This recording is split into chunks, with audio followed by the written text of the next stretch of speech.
Hello बच्चों, आज आप लोगों का कोऑर्डिनेशन कंपाउंड के हम क्वेश्चन को एक्सप्लेन करेंगे जो आपके बोर्ड में और कंपटीशन में पूछे गए हैं। तो हम एकदम बेसिक से लेकर कॉम्प्लेक्स लेवल तक आपको क्वेश्चन को एक्सप्लेन करेंगे। तो एकदम बेसिक से समझिएगा और इसके बाद आप बोर्ड क्वेश्चन, कॉम्पिटिटिव क्वेश्चन कुछ भी आप प्रैक्टिस करिएगा। अगर उसके बाद फिर भी नहीं आता है तो फिर इसे आप कमेंट सेक्शन में हमसे डिस्कस करेंगे। तो यहाँ पे पहला क्वेश्चन है, calculate the oxidation number of metals in the following coordination entities. तो यहाँ पे मेटल का पूछ रहा है, तो मेटल में यहाँ कोबाल्ट का निकालना है, इसमें प्लेटिनम का निकालना है, यहाँ पर क्रोमियम का और यहाँ पर कोबाल्ट का। तो एक एक करके हमें समझना है कि यहाँ पर कोबाल्ट का क्या होगा ऑक्सीडेशन नंबर।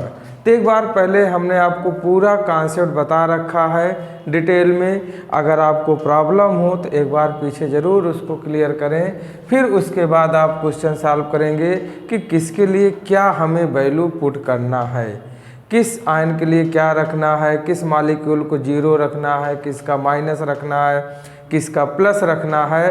पूरा हमने कोऑर्डिनेशन कंपाउंड के फर्स्ट या सेकंड लेक्चर में ही हमने आपको एक्सप्लेन किया है। तो आप उस वीडियो को देखें और अपने कॉन्सेप्ट को क्लियर करें अगर आपको प्रॉब्लम होती है तब। अब यहाँ पे हम बात करते हैं कि कोबाल्ट का ऑक्सीडेशन नंबर क्या होगा। तो जिसका हमें निकालना है उसके लिए हम यक्स रख देंगे, आप वाई रख दो, जेड रख दो, जो मन के वो रख दो, लेकिन आप जिसको निकालना उसको कुछ न कुछ आप रखोगे। हमने इसको यक्स रखा, प्लस वाटर है, कितना है 1 ही है।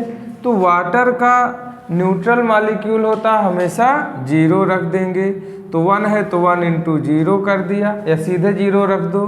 प्लस साइनाइड निगेटिव लिगैंड है तो इसका रखेंगे -1। प्लस इथाइलिन डाइअमीन हमारा कैसा है, न्यूट्रल मॉलिक्यूल, कैसा न्यूट्रल लिगैंड है, तो इसके लिए भी क्या हो जाएगा 0 = जो कोऑर्डिनेट स्फीयर के ऊपर चार्ज लगा होता है जिस साइड में है उसको इक्वल के उस साइड उसी साइन में ले जाओगे। तो यहाँ आ गया +2। तो यहाँ हम क्या कर देंगे, x -1 +2 इस साइड ले आएंगे तो -2 हो जाएगा। तो x -3 = 0, तो x +3। तो इसका आंसर क्या आ जाएगा +3। अब उसके बाद हम आते हैं प्लेटिनम पे। तो हमने हमेशा कहा कि जिसका निकालना उसके लिए x रखिए, x और 4 × क्लोरीन मोनोडेंटेट लिगैंड है, निगेटिव चार्ज होता 1 का, तो 4 × -1 = -2। तो x -4 और -2 हम इस साइड ले आएंगे तो +2 हो जाएगा। तो x +2 आ जाएगा। तो इसका कितना आ जाएगा +2। क्लियर। अब आ जाते हैं यहाँ पर थर्ड का। तो हम इसको क्या रख दिया, x +3 × अमोनिया न्यूट्रल मॉलिक्यूल है 0 रखेंगे। क्लोरीन के लिए -1 = 0, तो x +3। अब यहाँ पे रखते हैं इसका x +2 × ब्रोमीन -1, तो 2 × -1 इथाइलिन डाइअमीन न्यूट्रल लिगैंड 0 = +1, तो x -2 = +1। तो x -2 इधर लाएंगे, -1 = 0, तो x +3। तो ये रहा आपका, हमने कुछ क्वेश्चन का ऑक्सीडेशन स्टेट निकाला। तो आप इसी तरह आप और भी क्वेश्चन का जो भी बोर्ड और कंपटीशन में दिए हैं उनका आप प्रैक्टिस कर डालें ताकि आपका कन्फ्यूजन दूर हो जाए और आपका कॉन्सेप्ट क्लियर हो जाए। अब आपका क्वेश्चन सेकंड क्वेश्चन आपका IUPAC नेमिंग पे, क्योंकि IUPAC naming question per year आता है तो इस पे पूरा फोकस करें। यहाँ पे कह रहा कि right the IUPAC name of following complexes. तो हमने आपको पूरा रूल समझा रखा है कि आपको अगर लिगैंड क्लियर है तभी आप नेमिंग कर पाओगे। और साथ ही साथ अगर आपको रूल नहीं पता होगा कि कैसे हमें किसका नाम रखना है तो आपके लिए प्रॉब्लम होगी। एक बार फिर हिंट कर देते हैं कि अगर निगेटिव लिगैंड होगा तो उसके लिए ओ जोड़ेंगे या आइडो जोड़ेंगे। अगर आपका न्यूट्रल होगा तो उसके लिए आपका एज यूजुअल जैसा नाम होता वैसे लिख देंगे। अगर पॉजिटिव है तो ईएम वर्ड ऐड करेंगे। तो यहाँ पर आपका जैसे पहला कॉम्प्लेक्स है तो यहाँ पे पहले लिगैंड का नेम लिखेंगे। लिगैंड है कितना 6, तो इसका नाम हो जाएगा हेक्साएमीन। हेक्साएमीन उसके बाद कोबाल्ट, और हमने भी निकालना सिखाया ऑक्सीडेशन नंबर 3rd कितना आ जाएगा 3rd रोमन में लिखेंगे। फिर क्या आ जाएगा क्लोराइड। तो हेक्साएमीन कोबाल्ट 3rd क्लोराइड। दूसरा आ जाएगा फिर यहाँ पे टेट्राएमीन, क्या लिखेंगे टेट्राएमीन। फिर आ गया क्लोरो, फिर इसे कहते हैं नाइट्राइटो। क्लोरो के बाद नाइट्राइटो, क्लोरो नाइट्राइटो। फिर है यन, नाइट्राइटो लगा तो यन वर्ड लगाते हैं, यन कोबाल्ट, नाइट्राइटो एन कोबाल्ट। उसके बाद कितना है कोबाल्ट, ऑक्सीडेशन स्टेट आ जाएगा 3rd cobalt 3rd chloride, cobalt 3rd chloride. उसके बाद हमारा जो तीसरा आता है यहाँ पे अभी तो 0 हो जाएगा ऑक्सीडेशन नंबर, +2 ही आएगा। तो इसका नाम लिखेंगे हेक्सा एक्वा। क्या नाम इसका hexa aqua manganese, manganese hexa aqua manganese 2nd ion, hexa aqua manganese 2nd ion. Next है यहाँ पे इसको करेंगे तो फिर वही आपका है डाईएमीन, डाईएमीन। उसके बाद क्लोरो, क्लोरो कहो या क्लोराइडो कहो। फिर मिथाइल एमीन, क्लोरो। फिर आ गया आपका मिथाइल एमीन प्लेटिनम, क्या लिखेंगे प्लेटिनम। उसके बाद फाइनली ऑक्सीडेशन नंबर कितना आ जाएगा 2, platinum 2 chloride, platinum 2 chloride. Next आता हमारा कोबाल्ट। यहाँ पे इथाइलिन डाईएमीन है और यहाँ 3 लगा है। तो यहाँ पर अब जब भी हमें इथाइलिन डाईएमीन का नाम लिखना है तो इस लिगैंड में ऑलरेडी, जब लिगैंड में बताया था कि डाई ट्राई ऑलरेडी जुड़ जाता है तब उसके लिए हम बिस ट्रिस का यूज करते हैं। तो यहाँ पे 3 लगा है तो इसका हम क्या यूज करेंगे ट्रिस, क्या लिखेंगे ट्रिस। तो यहाँ पे हो जाएगा ट्रिस। उसके बाद फिर क्या है यहाँ पे इथाइलिन डाईएमीन, क्या नाम है इथाइलिन डाईएमीन, या इसी को आप लिख सकते हैं जो नाम होता है ओपन करके ethylene diamine cobalt, cobalt 3rd ion. ये रहे आपके कुछ कॉम्प्लेक्स के IUPAC नेम, और आप रूल को पढ़ के एक बार फिर से करिएगा। उम्मीद करते हैं पूरा समझ में आया होगा। चलो अब यहाँ पर आपका नेक्स्ट क्वेश्चन आता है क्वेश्चन 3rd, और ऐसे क्वेश्चन आपका जिससे दरारे आपके हर लेवल क्वेश्चन आपका हम एक्सप्लेन कर रहे हैं। ऐसे क्वेश्चन अक्सर दे देता है और आपका 4 मार्क्स का या 3 मार्क्स में रहेगा तो कोई एक ऑप्शन हटा देंगे और आपको 3 पूछ लेगा, 4 में देगा 4 पूछेगा, 5 का देगा 5 पूछेगा। तो यहाँ पे अब एक क्वेश्चन दिया और आपसे कह रहा है using balance bond theory explain the complex जो दिया है in relation to the terms given below. यहाँ पे कह रहा पहला इस कॉम्प्लेक्स के रिस्पेक्ट में आपको ये चारों क्वेश्चन को एक्सप्लेन करना है। पहला कह रहा टाइप्स ऑफ हाइब्रिडाइजेशन, किसका हाइब्रिडाइजेशन क्या होगा। हमने आपको 2 बताया था कि एक आप आंखों देखा करना, कि लिगेंड देख के सीधे बता देना कोऑर्डिनेशन नंबर से, लेकिन यहाँ पे टर्म ऐड कर दिया वैलेंस बॉन्ड थ्योरी के बेसिस पे, तो आप ऑर्बिटल कॉन्सेप्ट को दिखा के करेंगे। दूसरा इनर ऑर्बिटल या आउटर ऑर्बिटल कॉम्प्लेक्स है, एक क्या इसमें सीधे लिखना है इनर है कि आउटर है, और दूसरा तीसरा मैग्नेटिक बिहेवियर पूछ रहा कि ये पैरामैग्नेटिक है कि डायामैग्नेटिक, और चौथा पूछ रहा मैग्नेटिक मोमेंट मतलब म्यू, क्या पूछ रहा म्यू। अब इसका हम सल्यूशन यहीं पर बताते हैं, देखिए क्या होता है यहीं पे सल्यूशन आप देखिए। अगर हम सल्यूशन की बात करें तो इस क्वेश्चन का एकदम ध्यान से समझिएगा। यहाँ पर अगर अभी कंपटीशन में होता तो आपका डायरेक्ट पता चल जाता क्या है, डायरेक्ट कुछ नहीं होता कि यहाँ पे जो हाइब्रिडाइजेशन होगा ये आप लिगेंड को पहचानिए बस। लिगेंड कैसा है स्ट्रांग, क्योंकि कोबाल्ट जो है अमोनिया जो है कोबाल्ट के साथ जुड़ा है, तो हमने पहले बताया था कि अमोनिया तभी स्ट्रांग लिगेंड तरह बिहेव करेगा जब वो अटैच होगा कोबाल्ट, क्रोमियम, प्लेटिनम इन सभी मेटल के साथ, पूरा लिखाया था कॉपर के साथ।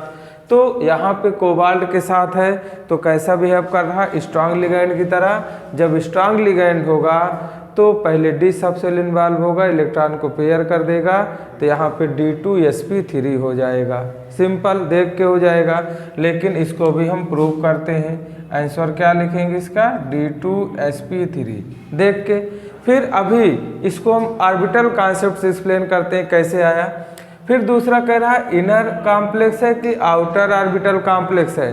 तो हमने आपको एक पॉइंट और बताया था कि आपको याद रखना है ओसिल, क्या याद रखना है ओसिल। Weak ligand outer complex high spin, strong ligand inner complex low spin. तो कौन सा हो गया आपका इनर कॉम्प्लेक्स, कैसा हो गया इनर। आउटर मतलब आपका आउटर कॉम्प्लेक्स नहीं होगा तो कैसा होगा इनर, देख के हो गया। अब मैग्नेटिक बिहेवियर कह रहा है तो यहाँ पे इलेक्ट्रॉन को जब पेयर कर दे रहा लिगेंड स्ट्रांग है, तो जब पेयर करता है तो टेंडेंसी अनपेयर्ड इलेक्ट्रॉन क्या होती है घट जाती है, और मोस्टली क्या आता है जीरो। हम तो आपको हमने तो इसे बता दिया फुल टास्क में कि जीरो होगा, अब इसको हम पूरा कर रहे हैं। तो जब जीरो आ गया तो कैसा होगा डायामैग्नेटिक, कैसा होगा डायामैग्नेटिक। और जब डायमैग्नेटिक आ गया तो मैग्नेटिक मोमेंट निकालना है, तो mu is equal to √n+2।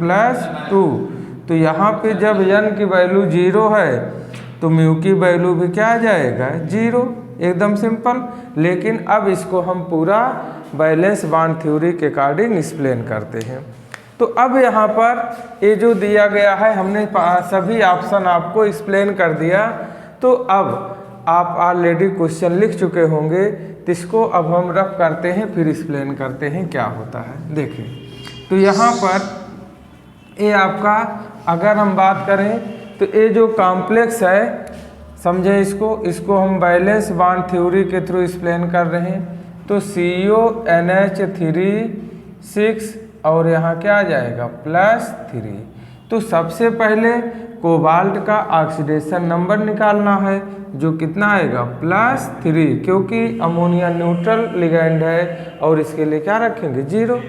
तो यहाँ पे कोबाल्ट का जब +3 आ गया तो कोबाल्ट का एटॉमिक नंबर 27 होता है।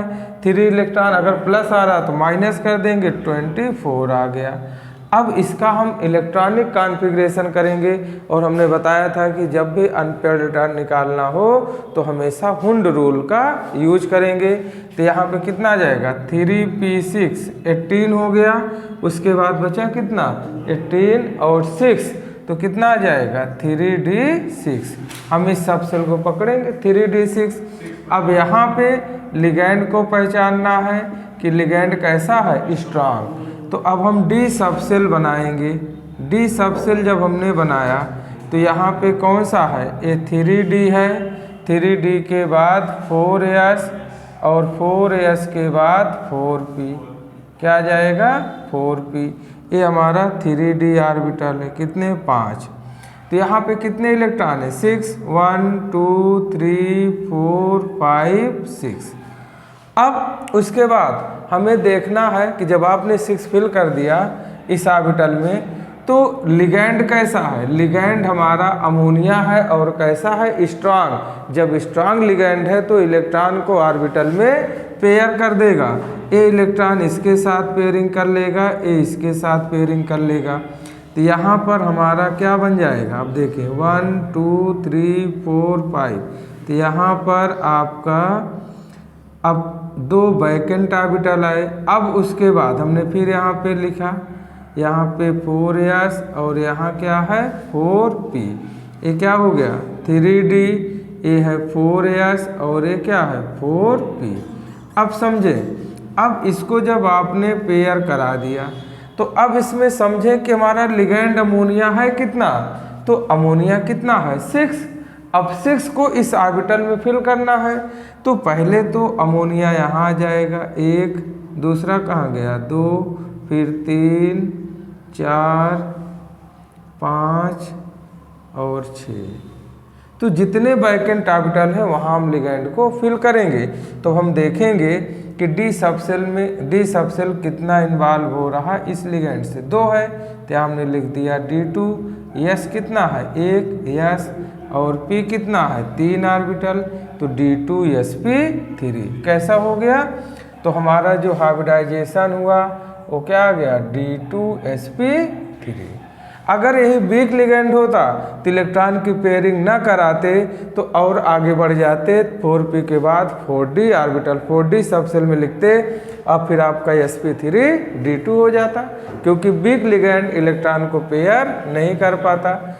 जब यहाँ पे पहला आ गया तो फिर दूसरा आपसे पूछा था इनर है कि आउटर है। स्ट्रांग हमने पहले बताया, स्ट्रांग लिगैंड है तो इलेक्ट्रॉन को पेयर कर दे रहा तो इनर कॉम्प्लेक्स हो गया। अब फिर पूछा आपका पैरामेट्रिक डायमेट्रिक, क्या कोई यहाँ अनपेयर्ड इलेक्ट्रॉन दिख रहा है, नहीं है। जब अनपेयर्ड इलेक्ट्रॉन 0 है, अनपेयर्ड इलेक्ट्रॉन क्या है 0 है, तो मैग्नेटिक मोमेंट भी क्या हो जाएगा, तो मैग्नेटिक मोमेंट हमारा म्यू जो है म्यू वो भी क्या हो जाएगा 0, क्योंकि निकालने का फार्मूला आपने बताया अभी कि n+2 यूनिट क्या होगी बोहर मैग्नेटॉन, क्या होगा बोहर मैग्नेटॉन। और फाइनली जब n 0 है, अनपेयर्ड इलेक्ट्रॉन एक भी नहीं है, तो कॉम्प्लेक्स कैसा हो गया हमारा डायामैग्नेटिक। अब उम्मीद करते हैं आपको क्लियर होगा और इससे रिलेटेड और भी आप क्वेश्चन लगाएं। बस इतना ध्यान देना कि अगर स्ट्रांग लिगैंड है तो इलेक्ट्रॉन को पेयर कर देगा, अगर वीक है तो इलेक्ट्रॉन को पेयर नहीं कर पाएगा, और फिर sp3 डी सबसेल इन्वॉल्व होंगे। जब स्ट्रांग होगा तो इलेक्ट्रॉन को पेयर कर देगा, डी सबसेल पहले इन्वॉल्व हो जाएगा।